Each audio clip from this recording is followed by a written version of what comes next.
Hello viewers, আসসালামু আলাইকুম। আজকে আপনাদের জন্য নিয়ে এসেছি কফি আইসক্রিম। জি বন্ধুরা, তো চলুন আমরা দেখা যাক কীভাবে বানিয়েছি। প্রথমেই যে ঘন করা দুধটা সেটা হচ্ছে একটা বাটিতে নিয়ে তার সাথে আমি কফি মিক্সড করে নিচ্ছি।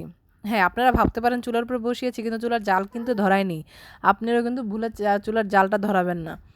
তো চুলার জাল যদি ধরান তাহলে কফি বেশি জাল হয়ে তিতো হয়ে যাবে, তাই ওটা করা যাবে না। তো আমি দুধের সাথে হচ্ছে আপনার চিনি আর হচ্ছে কফিটা ভালো করে মিক্সড করে নিব। দুধটা আবার একটু গরম থাকলে সুন্দরভাবে কফিটা গলে যেত। তো দুধটা আমি ঠান্ডা নিয়েছি, তার কারণে কফিটা গলতে চাচ্ছে না, একটু সময় নিচ্ছে। আর যদি একটু গরম দুধ হতো তাহলে খুব সহজেই কফিটা গলে যেত। এই জন্য আসলে চুলার উপরে নেওয়া, যে হালকা গরম করে নিব। পরে ভাবলাম যে থাক, ঠান্ডা দুধের মধ্যেই দেই, নয়তো আবার যদি তিতা হয়ে যায় বেশি তখন ভালো লাগবে না। তো এই তো আমি এই নেড়ে চেড়ে খুব সুন্দরভাবে এটাকে একদম মিক্সড করার চেষ্টা করছিলাম। তো মিক্সড হয়ে আসলে তারপরে হচ্ছে আমি এর মধ্যে একটু কর্নফ্লাওয়ার দিয়ে দেব। তো কর্নফ্লাওয়ার দিয়েই হচ্ছে আইসক্রিমটা সুন্দর একটু ঘন হয়ে আসবে। তো 10 টাকার যে কফি ফুলটাই দিতে হবে, কারণ আমার 6টা আইসক্রিম হবে।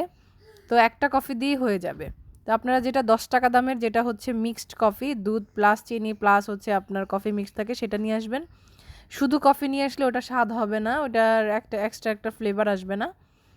তো বাসায় অ্যাভেলেবেল চকলেট ছিল না, চকলেট থাকলে চকলেটটাও আমি একটু মিক্সড করে দিতাম, ওটা আর একটু বেশি টেস্ট হতো।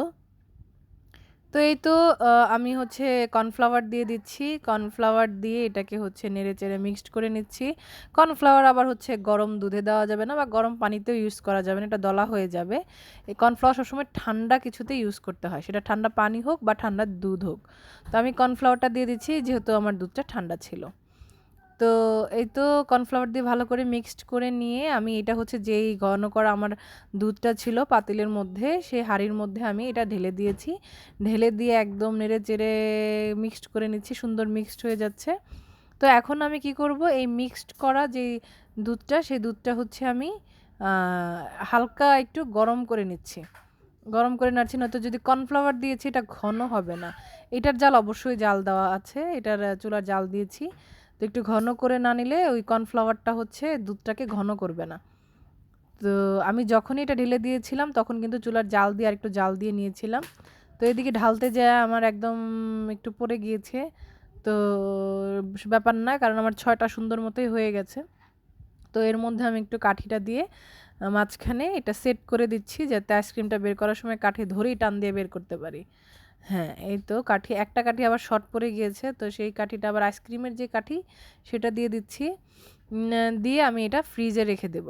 এই যে ফ্রিজের একটা সাইডে হচ্ছে রেখে দিলাম। তো এখনই দেখতে পাচ্ছেন এটা আইস হয়ে আসছে। ওয়াও! সেই দেখতে, এবং খেতেও খুব টেস্টি, যেমনটা হচ্ছে কোল্ড কফির মতো। আপনারা অবশ্যই বাসায় ট্রাই করবেন। দুধটা যত ঘন হবে তত বেশি এটার টেস্ট আসবে।